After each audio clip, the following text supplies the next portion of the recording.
그제와 어제 이틀간 걸쳐 진행된 대선 사전투표 역대 최대 투표율을 기록했습니다. 각 후보 진영에서는 높은 투표율을 두고 득실 계산에 분주한 모습인데요. 대선 전국 진단해보겠습니다. 이현종 문화일보 논설위원 그리고 차재원 부산가톨릭대 교수와 함께하겠습니다. 안녕하십니까? 네, 안녕하세요. 네. 자, 대선 사전투표율 역대 최고를 기록했습니다. 26% 정도가 나왔는데 지금 선관위에서도 예상하지 못한 수치다 이렇게 밝히지 않았습니까? 이 높은 사전투표율 어떻게 보시나요?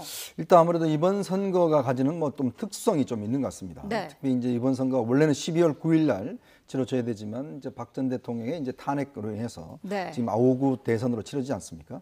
아무리 그렇다 보니까 이제 촛불의 어떤 광장의 그런 민심에 이어서 이제 이 조기에 치러지다 보니까 국민적 관심사가 또 많아진 것 같고요. 네. 특히 또 이번에 이제 5명의 후보가 이제 각축전을 벌이고 있는 상황이거든요. 그러니까 오자 구도라는 그런 대선 구도라든지 그런 측면은 또 있는 것 같고 특히 이제 아마 저도 이제 사전 투표를 했는데 젊은 층들이 꽤 많은 투표를 하는 것 같아요. 그만큼 이제 좀 이 투표에 대한 열기 또 이번 선거에서 뭔가 좀 변화를 요구하는 네. 그런 변화에 대한 민심 이런 것들 좀 종합적으로 반영한 결과가 아닌가 싶습니다.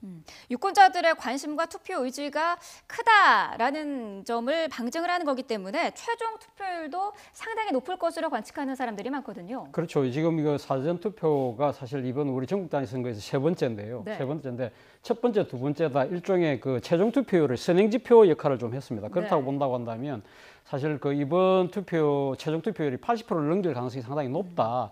저는 뭐 사전 투표율이 이렇게 높은 여러 가지 이유 중에 우리 방금 이야기하셨지만 이번 이 대선 자체가 조기 대선이지 않습니까? 조기 네. 대선이 지난번 가을에 촛불 이 민심을 통해서 이루어졌던 하나의 그 대통령 파면과 이에 따른 조기 대선이기 때문에 국민들 입장에서는 내 손으로 대통령까지 결정을 하는 마무리를 짓겠다는 그런 그러니까 의욕이 상당히 네. 많은 것 같아요. 예를 들면 이 과거도 보면 87년도 같은 경우 60민주항쟁에 의해서 직선제를 부활하지 않았습니까? 네. 그때 13대 대통령 선거 때 무려 투표율이 89%에 이르렀습니다. 그렇다고 한다면 이번에도 투표율은 저는 무난하게 80% 정도는 넘기지 않을까라는 예상을 해봅니다. 네, 지역별로 사전 투표율도 좀 보겠습니다. 지역별로 조금 달랐는데요.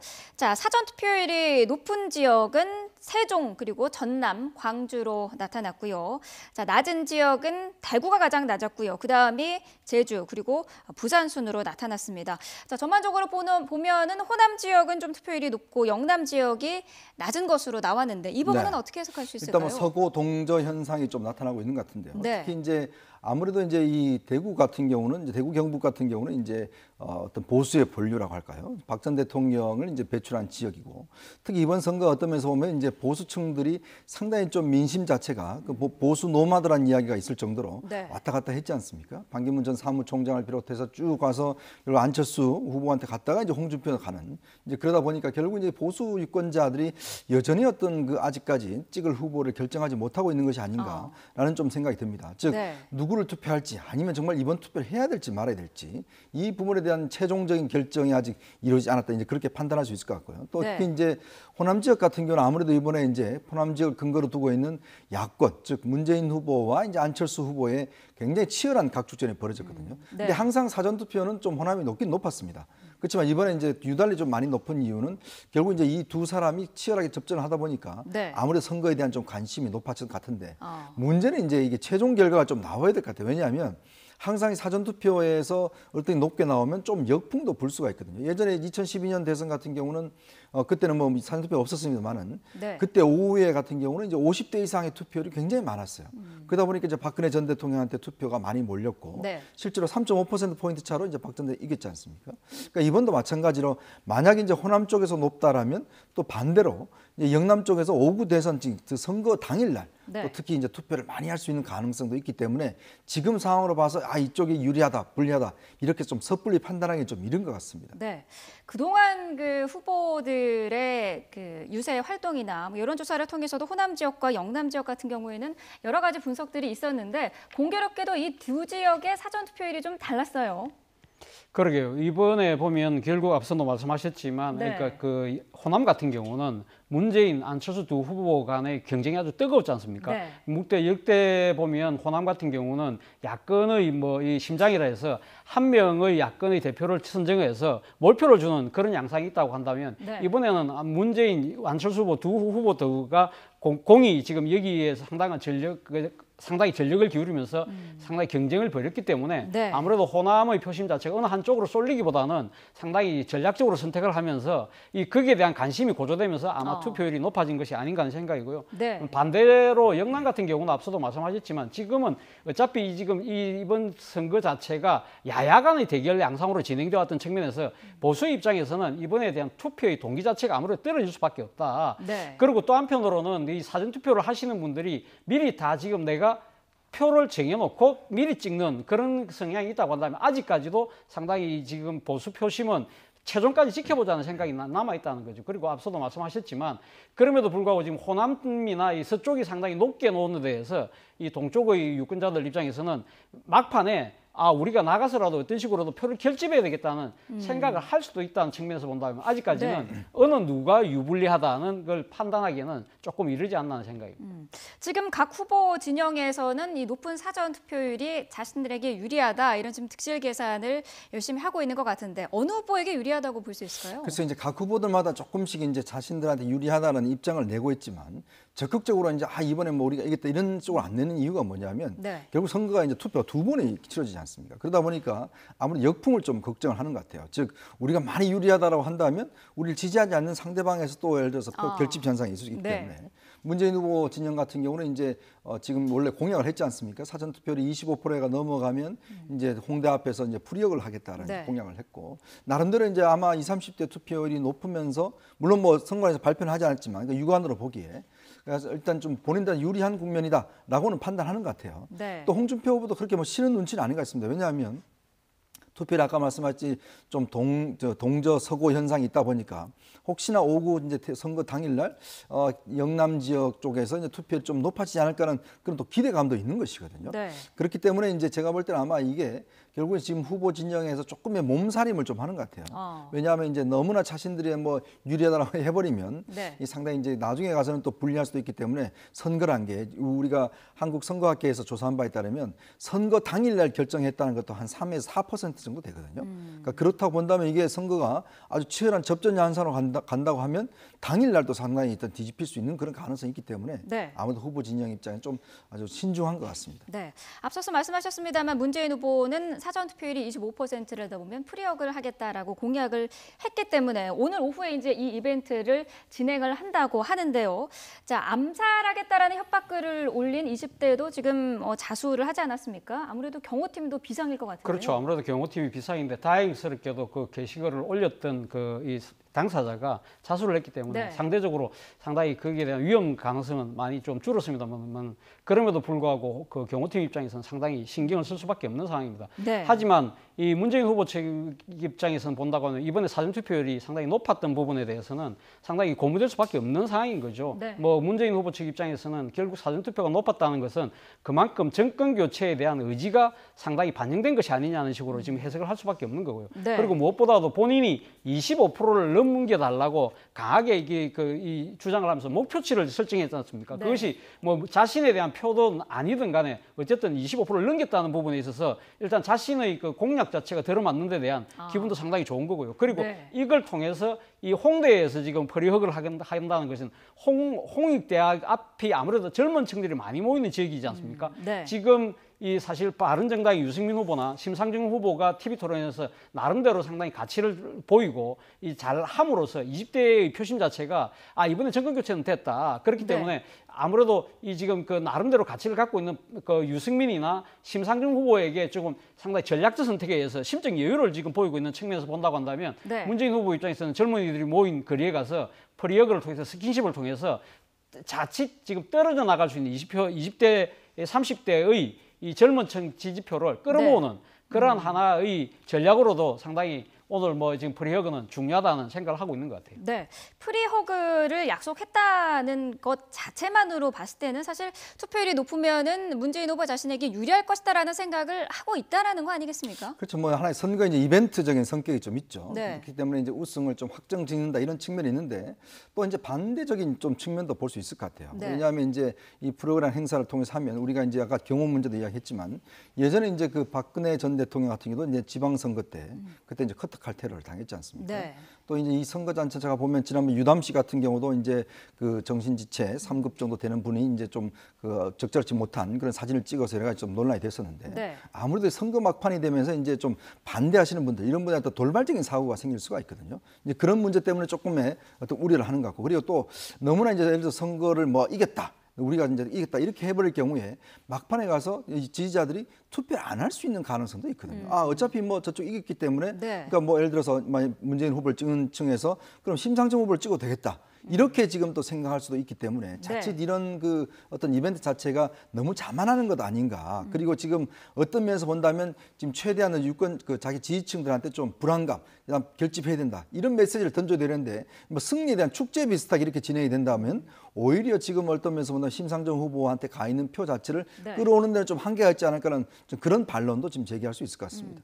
그런 부분도 사실 얘기를 지금 여기저기서 하고 있는 부분이 사전 투표율이 높은 게 사실 소신 투표가 늘었다는 것으로 볼 수 있다라는 얘기도 있어요. 그러니까 그 유승민 후보나 심상정 후보에게 투표했을 가능성도 높다는 건데요. 그렇죠. 그렇기 때문에 지금 바른정당의 유승민 후보나 지금 정의당의 심상정 후보 같은 게 상당히 고무돼 있죠. 네. 그러니까 젊은 표심들이 많이 지금 움직였다. 그 부분들을 본다고 한다면 이 젊은 표심은 건강한 민주주의고 그 건강한 민주주의는 참보 수단은 가치하고 연결된다. 그렇기 때문에 바른정당 입장에서는 상당히 고무될 수밖에 없는 상황이고요. 네. 심상정 후보 입장에서도 본다고 한다면 아무래도 주로 대학가 중심으로 해서 젊은 표심들을 겨냥한 그런 이 유세 전략을 펼쳤는데 그것이 이번 사전투표에 과연 젊은 층이 얼만큼 지금 투표를 했는지 정확한 결과는 나오진 않았지만 네. 이 지금 이제 언론의 보도나 이런 걸 본다고 하면 젊은 층들이 대거 몰려왔다는 거 아닙니까? 그것이 결국 자신에게 유리하다고 본다는 거죠. 그러나 그것이 전체적인 판세까지 흔들 수 있느냐 부분에서는 저는 아직까지는 조금 더 지켜볼 필요가 있다는 생각입니다. 네. 자, 앞서서 문재인 후보 오늘 뭐 프리허그를 한다는 그런 소식도 전해드렸는데요. 다른 후보들도 좀 살펴보죠. 홍준표 후보는 막판 이제 보수 표심 결집에 총력을 기울이고 있습니다. 오늘 국민 대결집 대국민 호소 기자회견도 가졌는데 사실 지금 당 안으로는 조금 분위기가 복잡한 상황이지 않습니까? 그렇죠. 지금 이제 아마 그걸 좀 추스르기 위해서 오늘 아마 기자회견 한 것 같아요. 네. 지금 특히 이제 바른정당 의원들 12명이 탈당을 해서 입당을 하려고 하는데 지금 당내에서 지금 반발이 좀 간단치 않습니다. 그래서 네. 이분들이 지금 입당도 못 하고 있는 상황이고 그렇다 보니 지난 4일 이제 그 안동유세에서 그러니까 당에다 지시를 했죠. 예를 들어서 지금 그 친박들 징계한 거, 서청원 의원, 뭐 윤상현, 그다음에 최경환 당원권 정지를 결정을 했지 않습니까? 네. 그 이분들에 대한 이것도 풀고, 그다음 바른정당 의원들도 이제 입당을 시키라 했는데 문제는 지금 정우택 비대위원장 권한 대행이 이걸 뭐 지금 안 받아들인 거예요. 왜냐하면 사실 임명진 비대위원장 시절에 정우택 그 당시 원내대표가 이걸 주도를 했거든요. 네. 근데 이렇게 될 경우에 당내에 지금 친박은 친박대로 반발하고 지금 또 기존에 지금 당협위원장들은 또 임명이 돼 있습니다. 지금 조직택들이 네. 이분도 반발하고 여러 가지 당내 분란이 일으킬 수 있습니다. 근데 당 후보가 지시를 했는데 불구하고 사흘 또 돼서 아무런 조치가 없으니까 오늘 이제 홍준표 후보가 기자회견 열어서 이 당헌 당규에 이 당무 우선권이라는 게 있습니다. 네. 당 어떤 후보가 당직 어떤 사항에 대해서 우선적으로 지시할 수 있는 권한이 있어요. 네. 이걸 이제 발동을 해서 오늘 중으로 이 두 사람 양측 다 지금 일단 하라 대통합을 하라 이렇게 지시를 했단 말이죠. 네. 그만큼 이 선거 막판에 당내에 어떤 좀 악재로 등장하는 것이 아닌가. 즉 12명에 대한 지금 반발 이것도 네. 있을 뿐더러 또 친박이 다시금 징계 사항을 풀고 다시 온다는 것에 대해서는 이 확장성이라든지 예전에 네. 사실 그러면 그동안 뭐에 징계를 했는지 이런 걸 다시 원점으로 돌아간단 말이죠. 네. 그러니까 자유한국당을 만든 이유 자체가 지금 상실해 버리는 그런 상황이기 때문에 홍준표 후보 입장에서는 지금 당 후보의 지금 이야기가 안 먹혀 들어가고 있다. 이런 측면도 있는 것 같고 네. 막판에 좀 당의 어떤 좀 힘을 모아보겠다. 이런 좀 의지도 있는데 하여튼 결과는 어떻게 될지 좀 미지수입니다. 어떻습니까? 바른정당에서 탈당한 의원들을 대선 전에 받아들이는 게 홍준표 후보 입장에서는 도움이 많이 되는 상황인가요? 사실 바른정당 의원들이 집단 탈당할 때 하기 전에 홍준표 후보가 직접 가서 만났지 않았습니까? 네. 이 바른정당의 그 의원들이 자신에게 이 지지를 집단적으로 하면 자신이 지금 보수의 그 적통을 이어받을 수 있다는 그러한 상징성이 상당히 큰 거죠. 그렇다고 네. 한다면 막판에 지금 그 전까지만 하더라도 이번에는 어차피 정권 교체가 되는 분위기라고 한다면 조건부 지지를 했던 안철수 후보를 통해서라도 약간 조금 좀 더 나은 네. 이 후보를 선택하려고 했던 보수 표심들이 이제는 안철수 후보의 당선 가능성이 많이 떨어지면서 그럼 누구를 지지할까 포기를 할까 이런 상황에서 홍준표 후보에게 쏠릴 수 있는 그런 가능성을 상당히 열어준다는 측면에서는 바른정당 의원들의 집단 탈당이 상당히 중요했던 거죠. 그런데 이것이 지금 앞서 말씀하신 것처럼 이 지금 당내의 친박계들이 강한 반발을 해서 주춤해버린 거예요. 그러면서 또 한편으로는 지금 바른정당 의원들의 집단 탈당이 후폭풍이 세게 불면서 오히려 유승민 의원이 반사적 이익을 받는 그런 상황이라고 한다면 홍준표 후보 입장에서는 어차피 이분들이 그쪽 당을 떠나서 왔다고 한다면 자신이 껴안는 포용적 리더십을 통해서 보수의 그 지지층들에게 결국 내가 보수의 적자라는 것을 강하게 암시해줄 필요가 있다고 판단한 것 같습니다. 네, 홍준표 후보가 어제는 또 김종필 전 총리를 예방을 했었는데 사실 선거 때마다 보수 쪽에서는 그 김종필 전 총리를 만나지 않았습니까? 이게 어느 정도 효과가 있습니까? 지난번에 한 번 또 만났고 그다음에 아마 약속을 했다 또 이제 안 되고 다시 이제 만났죠. 아마 선거 막판에 이제 충청 민심을 겨냥해서 이제 김종필 전 총리를 만난 것 같고 아마 JP 같은 경우도 이제 홍준표 후보한테 힘을 실어주는 이야기를 했습니다. 문재인 후보가 돼서 안 된다라는 그런 점들을 강조했는데, 근데 현실적으로 보자면 아무래도 이제 JP의 어떤 충청의 영향권 자체를 지금 상황에서 뭐 이것 때문에 많이 왔다 갔다 한다든지 그렇게 하기엔 좀 어떤 현실적으로 제한이 있을 것 같고 이미 그렇다면 그 표는 이미 뭐 홍준표 후보한테 가 있는 것이죠. 그렇지만 이제 홍 후보 입장에서 본다면 오늘 기자회견뿐만 아니라 이 JP 만난 자체가 그러니까 보수 진영의 어떤 포괄적인 어떤 지지 이런 것을 이끌어내기 위한 하나의 저는 이벤트라 했다고 보여지거든요. 그러면 본다면 역시 이제 보수의 적자는 나다. 이런 것들을 좀 강조하기 위해서 일단 오늘 아마 어제 JP를 만나서 저렇게 이제 지지를 이끌어낸 것이 아닌가 그렇게 생각이 듭니다. 네, 안철수 후보는 오늘도 뚜벅이의 유세를 이어갑니다. 영남 유세를 마치고 오늘은 호남으로 이동을 했는데 대규모 유세를 포기한 건 아니겠습니까? 포기를 하고 어쨌든 유권자들과의 스킨십을 높이겠다는 전략인데요. 어느 정도 효과가 있다고 보십니까? 저는 왜 진작 이렇게 새로운 방식을 왜 하지 않았을까 하는 그런 생각이 들더라고요. 사실 이번에 이 그 뚜벅이 유세 자체가 어떻게 보면 뭐 대선 주자로서 이런 식으로 한다는 건 상당한 모험이죠. 그럼에도 불구하고 이 안철수 후보의 뚜벅이 유세 자체는 안철수 후보가 그 이야기하고 있는 미래, 변화, 계획이라는 일종의 그 차별화된 그 그 선거 유세를 통해서 아마 국민들이 안철수 후보가 내세우고 있는 그 가치를 읽어내고 있는 것이 아닌가 하는 생각입니다. 그렇기 때문에 뭐 그 페이스북 그 라이브 방송을 통해서 뭐 몇십만 명이 지켜본다고 그래요. 그렇기 때문에 사실 혼자서 뚜벅이지만 상당한 효과를 거두고 있는 것이죠.